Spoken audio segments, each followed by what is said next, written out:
The whole return to office thing is just like blowing up all over the place. I'm seeing it with Amazon, their employees are rioting. You're seeing it with Starbucks, you're seeing it with all this stuff.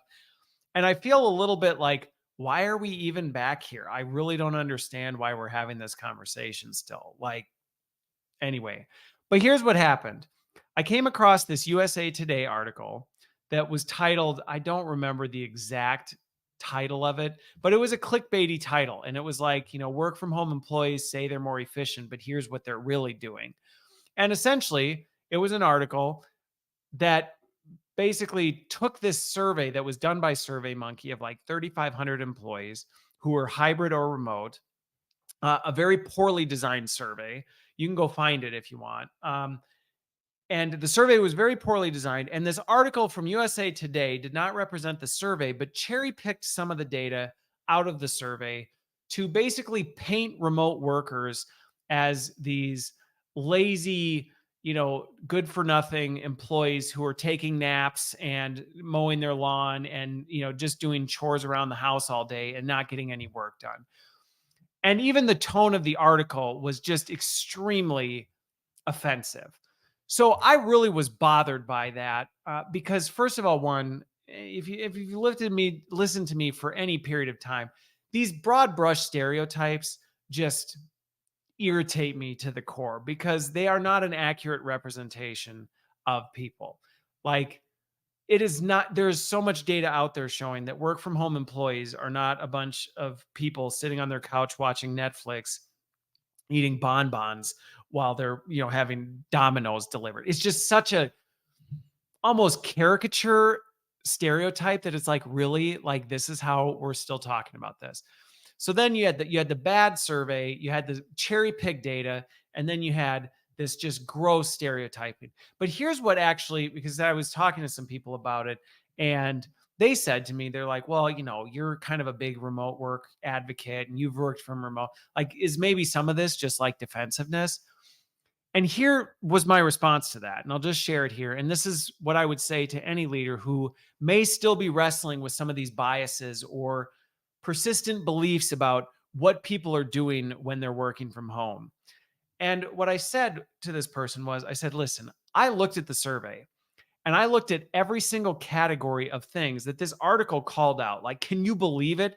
They're doing non-work related activity. They're running errands. They're going to the bathroom. They're like, and it was like, I'm sorry, but literally oh yeah, one of the ones, they are taking 4% of people took a nap. And what bothered me so much about this was, surprise, folks, I haven't always been a remote worker. I've worked in the office for a good chunk of my career. And so I've been around the office. I've worked with people in the office. I know how offices work. I'm not like this remote worker who's like, what is an office? I've never done it before, and has all these positions and stereotypes of what I think that is. I've been in both environments. And here's the thing, every single thing, it went like, nah, that's so bad. I've literally observed and even participated in the office. Like, are you kidding? People are finishing their Amazon order when they're in between meetings. They're checking their social media as they're in a meeting, because so many meetings, even if you're in the office, are in a Zoom. And even in conference rooms, sit around a conference room and peek over at your neighbor's laptop and watch what they're doing. I can promise you right now, good chunk of the time, it has nothing to do with work. And that's not me going, that's okay. But that's not me also going, oh, that's so terrible. How do we put a stop to this? The reality is, work is made up of people, and people are not machines. They don't just show up and do this one thing day in and day out, no rest, no break, no anything. In fact, data shows that when you try and make people perform that way, their performance falls through the floor. I mean, they literally just crater in terms of performance. So in fact, you don't want them operating this way. So let's just strip out the location. Let's just start with the fundamental issue of, oh, people are not 100% dedicated and focused on work all the time. Good. Believe me, if you're a leader and you don't agree that that's a good thing, I can send you about 15 research reports that'll show you this actually is a good thing. It fosters creativity, it fosters innovation, it fosters interpersonal relationships that actually drive business growth. Like, it is a very healthy, positive thing for the overall well being of your employees, but also for your business. It's not one or the other. It's not like, oh, it's good for them, but it sucks for your business. No, it's actually good for everybody. So there's the fundamental underlying kind of bias that think people have. But what starts to come out in this article is that, and we all are guilty of it, myself included, it's very easy for us to look at someone else doing something that maybe we personally wouldn't. Like, let's say I've got 10 minutes between my meeting. I might choose to do this. Someone else might choose to do that. And chances are, if the both of us looked at how the two of us spent each other's meeting, there's a good chance one of us, we both would probably go, I don't know that that's really what you should be doing in between those meetings. That's probably not the best way to spend those 10 minutes. And it's nothing more than personal bias. It's just your own personal bias of, yeah, I would choose to use that 10 minutes to do this, or that 30 minutes that I would use to get lunch. I'm going to go work out. Somebody else is going to go get lunch. Somebody else is going to run to and go take care of some errands. And everybody would be like, no, that's the right. And it's all based on your personal preference. It's not based on any quantitative data. It's not based on any actual performance data or anything. It's purely human bias. And so when all of a sudden you start exaggerating this into categories where you go, all right, we've already got this bias thing that has nothing to do with work. And now we're going to bucket it into two groups that we're going to pit against each other. There's these loyalists, the in office people who truly are loyal to the company and do nothing but sit at their desk 100% focused on their work all the time.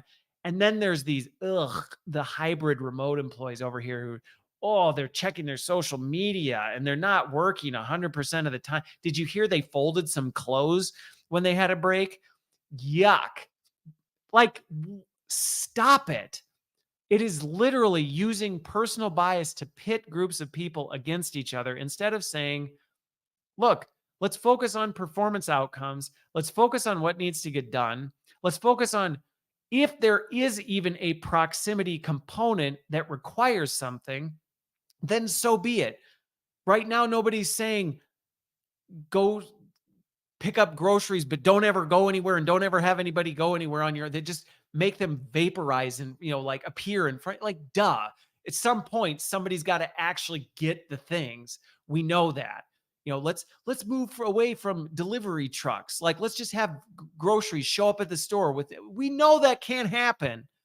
That's not what we're talking about. But what we're talking about is in certain things where you go, is the work that is really being done, does it really matter where it gets done? Or is it just important that it gets done in a certain way or with a certain outcome, not in a certain way? And I think that's the problem that we have. And that's where, like, the whole Starbucks thing, it just cracks me up that it's like, seriously, the CEO who's taking a private chartered jet back and forth to work every week, like, who has private jets as Ubers? And then it's like, nah, we need people showing up into the office 5 days a week. Like, what? What? We're not even on the same planet here.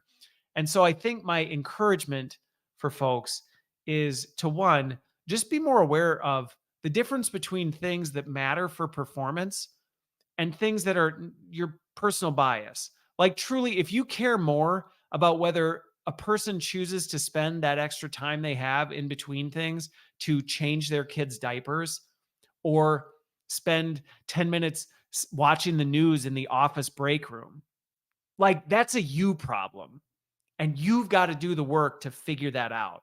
You can't say, well, we just need to make a world of workers that all choose to come into the office and they would choose to spend their time staring at, CNBC or Fox News in the corporate break room, having the water cooler conversations versus taking care of folding the laundry quick in between meetings. Like, that's a you problem. And you've got to get over that. And you've got to get over that by first believing these things are personal preferences. They are not tied to performance outcomes. And you actually need the diversity to thrive as a business. Lacking that, you can build a company with nothing but a bunch of people who all think, look, and act like you do. And they all go to the break room for water cooler conversations and they say the same things and spend the same amount of time. And guess what? Your company's going to fall through the floor because it's not going to perform well compared to the ones that say, oh, you change diapers during the break. I watch CNBC during the break. I go run my errands and do this. And we come back and we come together and we work on problems and we solve things.